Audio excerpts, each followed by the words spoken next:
अरे सारे आम जला दूंगा तो इतने रसीले आम का स्वाद कैसे लूंगा। थोड़े से आम खा लेता हूँ, भूख भी बहुत जोरों से लगी है। जैसे ही कालू कौवा आम तोड़ने की कोशिश करता है उसके पंख जलने लगते हैं। आई आई आई आई अय्या, अरे कोई मुझे बचाओ, अरे मेरे हाथ जल रहे हैं, कोई मेरी मदद बहुत करो। ज्यादा गर्मी हो रही थी और पक्षीपुर गांव के सभी पक्षी गर्मी के कारण अपने घोंसलों में आराम कर रहे थे। तभी गांव के कुछ पक्षी अचानक से खेतों की तरफ तेजी से उड़ते हुए नजर आते हैं। अरे क्या हो गया, तुम सभी इतनी तेजी से क्यों उड़े जा रहे हो? अरे जल्दी करो, खेतों में आग लग गई है। यह सुनते ही छोटू चिड़ा के पंजे तले जमीन खिसक जाती है और वह भी सभी पक्षियों की तरह तेजी से उड़ते हुए खेतों में पहुंच जाता है। जहां वो देखता है कि एक खेत में आग लगी हुई है, वो उस खेत के पास जाता है। हे भगवान, ये क्या हो गया, मेरे खेत जल गए, पूरे साल भर की मेहनत बर्बाद हो गई। अरे अब मैं क्या करूं, कितनी मेहनत से मैंने आम की खेती की थी और एक भी पेड़ नहीं बचा। अरे बंटी कबूतर, अपने आप को संभालो, गर्मी इतनी है कि क्या ही कह सकते हैं। गर्मी से कई जगह आग लग गई है।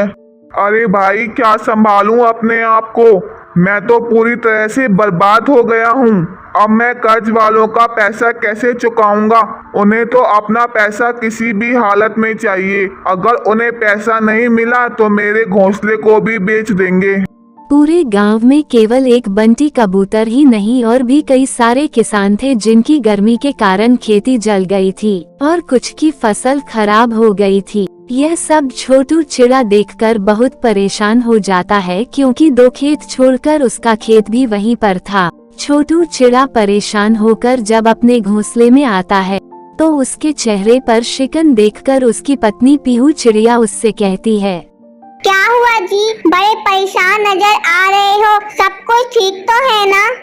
अब तुम्हें क्या बताऊं पीहू, एक तो जवान बच्चों की चिंता है, उनकी पढ़ाई लिखाई, उनकी शादी कैसे करूंगा। ऊपर से गर्मी के कारण न तो बारिश हो रही है और ना ही फसलों को पानी मिल रहा है। दिन प्रतिदिन फसलें खराब हो रही हैं और नुकसान होता जा रहा है। अब तो क्या ही किया जाए। यह तो कुदरत की देन है, इसमें ना तो आपका बस चल सकता है और ना ही हमारा। चिंता मत करो, आपकी आम की खेती खराब नहीं जाएगी। भगवान ने चाहा तो सब कुछ अच्छा ही होगा। अगले ही दिन छोटू चिड़ा के घर पर उसकी बेटी पिंकी चिड़िया को देखने वाले आते हैं। पिंकी चिड़िया गरीब बेशक थी लेकिन समझदार, पढ़ी लिखी और संस्कारी भी थी। भाई साहब, हमें तो पिंकी चिड़िया पसंद है, लेकिन अब थोड़ी लेन देन की बात कर लेते हैं। मैंने अपने बेटे को पढ़ाया लिखाया, विदेश में भेजा, वह वहाँ से पढ़ लिख कर आया और यहाँ अब अपना खुद का काम कर रहा है। पिंकी चिड़िया सुंदर है, संस्कारी है, बहू बनने के सारे गुण हैं उसमें, लेकिन मैंने अपने बेटे के पीछे पैसा बहुत लगाया है, तो मुझे दहेज भी अच्छे से चाहिए। बहन जी, मैं एक गरीब किसान हूँ, एक एक रुपए मेरे लिए बहुत मायने रखता है। मैं अपने बच्चों की पढ़ाई लिखाई जैसे तैसे करवा रहा हूँ और बहुत ही मुश्किल से अपनी बेटी की शादी भी करवाऊंगा, लेकिन दहेज देना कोई आसान बात नहीं। जब दहेज देने की औकात नहीं है तो क्या मुझे यहाँ टाइम पास के लिए बुलाया था? कल हरी, इन दोनों के बस की बेटी बिहानी नहीं है। हरियाली तोती अपने बेटे हरी तोते के साथ वहाँ से चली जाती है। उसके जाने के बाद पीहू चिड़िया अपने पति छोटू चिड़ा से कहती है, अजी आपने यह क्या किया? इतना अच्छा खासा रिश्ता था, अरे कह देते जब आम की खेती का मुनाफा होगा तो आप अच्छा खासा दहेज दे देंगे। पीहू, तुम समझती क्यों नहीं हो? मेरा बेटा भी है और दो बेटियां। अरे बड़ी बेटी की शादी के बाद मुझे बेटे की पढ़ाई और छोटी बेटी की पढ़ाई भी तो देखनी है। अरे ऐसा ही रहा तो कर ली तुमने अपनी बेटी की शादी। ऐसे ही उनके गरीबी के दिन चल रहे थे, लेकिन छोटू चिड़ा एक बहुत दयालु पक्षी था। जब भी किसी को मदद की जरूरत पड़ती थी तो वह हमेशा मौजूद खड़ा रहता है। इसी के चलते जब छोटू चिड़ा अपने खेतों पर जा रहा होता है तो वहाँ देखता है कि गर्मी से उसके भी आम के पेड़ों में आग लग गई। एक बूढ़ी चिड़िया उसे बुझाने की कोशिश कर रही थी। हे भगवान, यह क्या हुआ? यह तो अनर्थ हो गया। मेरा भी खेत जलकर राख हो गया। अब मैं क्या करूंगा? अरे मेरी बेटी की शादी कैसे होगी? मेरे बच्चे आगे कैसे बढ़ेंगे? कैसे कर्ज वालों का कर्जा चुकाऊंगा? छोटू चिड़ा अपने खेतों को जलता हुआ देखकर फूटकर रोने लगता है। पूरे खेत में मात्र एक ही पेड़ बच पाता है जिस पर रसीले आम लगे होते हैं। तुम्हारा तो पूरा खेत जल गया बेटा, लेकिन इस पेड़ पर आम लगे हैं। मुझे बहुत जोरों से भूख लगी है, क्या मैं ये खा सकती हूँ? हाँ माँ, क्यों नहीं? कम से कम ये आम के पेड़ किसी काम तो आएंगे। छोटू चिड़ा बहुत सारे आम तोड़कर बूढ़ी चिड़िया को टोकरी में भर कर दे देता है। ये आम ले जाओ अम्मा, इन्हें खा लेना। छोटू चिड़ा के इतना कहते ही वो बूढ़ी चिड़िया एक देवी के रूप में बदल जाती है। अपने सामने साक्षात देवी को देखकर छोटू चिड़ा हैरान रह जाता है। मुझे अपनी आंखों पर यकीन नहीं हो रहा। देवी माँ मेरे सामने खड़ी है। माँ, आपने मुझे दर्शन दिए, मैं आपका बहुत आभारी हूँ। सब कुछ होने के बाद भी तुम्हारे अंदर दया भावना खत्म नहीं हुई। तुमने अपने सारे आम के पेड़ गवा दिए और जो बचा हुआ था वह भी तुमने मुझे दे दिया। मैं बहुत प्रसन्न हुई। मांगो, तुम्हें मुझसे क्या मांगना है? नहीं देवी माँ, मुझे कुछ नहीं चाहिए। आपके दर्शन हो गए, यही मेरे लिए बहुत बड़ी बात है। यह सुनकर देवी माँ और खुश होती है, जिसके बाद वह उन आमों से भरी टोकरी को हवा में उड़ा देती है। अचानक आमों की टोकरी से एक रोशनी निकलती है जिससे खेत पहले की तरह आमों से भरा हुआ हरा भरा हो जाता है और वो आम भी बहुत ज्यादा रसीले होते हैं। अरे यह तो चमत्कार ही हो गया। देवी माँ की जय हो। आपने तो मेरी सारी परेशानियाँ ही दूर कर दी। चिंता मत करो चिड़िया, अच्छे कर्म करने वालों के साथ अच्छा ही होता है, उनके साथ कभी बुरा नहीं होता। इतना कहकर देवी माँ अदृश्य हो जाती हैं। उसके बाद छोटू चिड़ा बहुत खुश होता है। वो आमों की टोकरी भरकर अपने घर ले जाकर अपने बेटे से कहता है, बेटा, तुम्हें मेरे साथ अब थोड़ा सा काम करवाना होगा। मेरे साथ शहर चलकर यह सारे आम बेचने होंगे। हम बहुत सारा पैसा कमाने वाले हैं बेटा।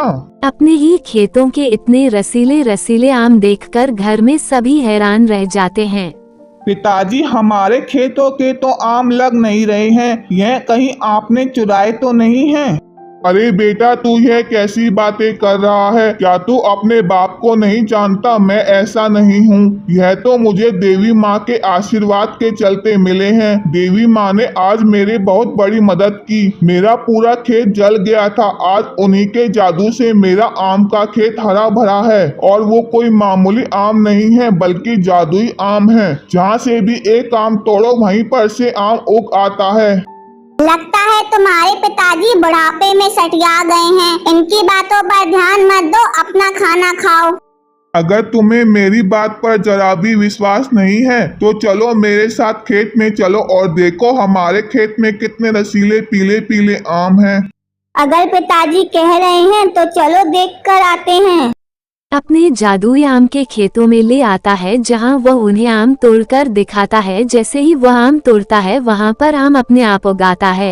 यह तो आम की जादुई खेती है। मुझे तो विश्वास ही नहीं हो रहा जी अपनी आँखों पर। इसका मतलब है आप सच कह रहे थे। हाँ भाग्यवान, मैं सच कह रहा था। अब तो हमारी पिंकी की शादी होगी। मेरा बेटा पढ़ लिख कर डॉक्टर बनेगा और छोटी बेटी वो पढ़ाई लिखाई करके कलेक्टर बनेगी। पूरा परिवार बहुत खुश था, लेकिन जब यह सब कालू कौवा देखता है तो उसे छोटू चिड़ा से जलन होने लगती है। इस चिड़िया के खेत में तो मैंने आग लगा दी थी, फिर पूरा खेत हरा भरा और रसीले आमों से कैसे खड़ा है। आज फिर मैं इसके खेतों में आग लगा दूंगा या फिर सारे के सारे आम ही चुरा लूंगा। कालू कौवा ऐसा सोचकर वहां से चला जाता है। रात के समय कालू कौवा छोटू चिड़ा के खेतों में जाता है और वहां पर जाकर आम तोड़ने की कोशिश करता है। अरे सारे आम जला दूंगा तो इतने रसीले आम का स्वाद कैसे लूंगा। थोड़े से आम खा लेता हूँ, भूख भी बहुत जोरों से लगी है। जैसे ही कालू कौवा आम तोड़ने की कोशिश करता है उसके पंख जलने लगते हैं आई आई आई आई अय्या, अरे कोई मुझे बचाओ, अरे मेरे हाथ जल रहे हैं, कोई मेरी मदद करो। तभी खेतों के अंदर से एक आवाज आती है। बुरे कर्म करने वालों के साथ ऐसा ही होता है। जो लालच करते हैं उन्हें कभी भी मीठा फल खाने को नहीं मिलता, इसलिए लालचियों को लालच नहीं करना चाहिए। यह सुनते ही कालू कौवा डर के मारे वहाँ से भाग जाता है और अगले ही दिन सुबह छोटू चिड़ा अपने बेटे के साथ मिलकर सारे आम शहर में सप्लाई कर देता है, जिससे उसे बहुत सारा मुनाफा होता है। कुछ दिनों में पिंकी चिड़िया के लिए भी एक अच्छा रिश्ता आ जाता है। अब छोटू चिड़ा अपनी बेटी की शादी बड़े धूमधाम से करता है और उसे अच्छे से विदा करता है। वही पिंकी चिड़िया अपने ससुराल में आकर खुशी खुशी रहने लगती है। तो इधर उसकी छोटे भाई बहन की पढ़ाई के लिए छोटू चिड़ा उनके कॉलेज में उनकी फीस भर देता है, जिसके चलते छोटू चिड़ा अब खुशी खुशी अपने परिवार के साथ रहने लगता है।